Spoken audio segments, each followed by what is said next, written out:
উন্নত জীবন, অর্থনৈতিক সচ্ছলতা আর নিরাপত্তার আশায় প্রতি বছরই ইউরোপে যান অসংখ্য মানুষ।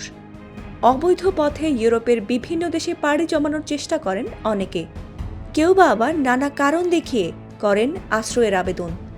এবার ইউরোপে আশ্রয় আবেদনের নতুন রেকর্ড গড়েছেন বাংলাদেশিরা। শরণার্থী বিষয়ক সংস্থা European union agency for asylum প্রকাশিত এক পরিসংখ্যানে নতুন এই তথ্য উঠে এসেছে। মঙ্গলবার এ সংস্থাটির প্রতিবেদনে বলা হয়, 2023 সালে ইউরোপীয় ইউনিয়নের আশ্রয় চেয়ে আবেদন করেছেন রেকর্ড সংখ্যক মানুষ। আন্তর্জাতিক সুরক্ষা চেয়ে আবেদনকারীর সংখ্যা 11,40,000-এর বেশি বলে জানিয়েছে সংস্থাটি, যার মধ্যে বাংলাদেশির সংখ্যা 40,000-এরও বেশি। বেশিরভাগই যেতে চান ইটালি ও ফ্রান্সে।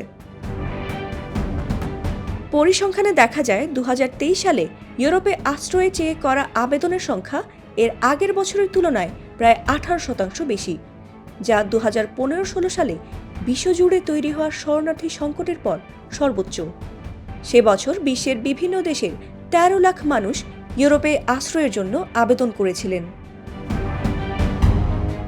ইউএএ সংস্থাটির তথ্য বলছে, গেল বছর ইউরোপের দেশগুলোর মধ্যে আশ্রয় প্রার্থীদের পছন্দের শীর্ষে ছিল জার্মানি, আর আশ্রয়ের আবেদনে সবার শীর্ষে আছেন সিরীয় নাগরিকরা। এরপরই এই তালিকায় দ্বিতীয় স্থানে রয়েছে যুদ্ধবিধ্বস্ত আরেক দেশ আফগানিস্তান। এর আগে গেল মাসে ইইউ এর সীমান্ত সুরক্ষা বিষয়ক সংস্থা ফ্রন্টেক্সের এক পরিসংখ্যানে বলা হয়, 2016 সালের পর বর্তমানে ইউরোপে অবৈধ সীমান্ত ক্রসিংয়ের সংখ্যাও আশঙ্কাজনক হারে বেড়েছে।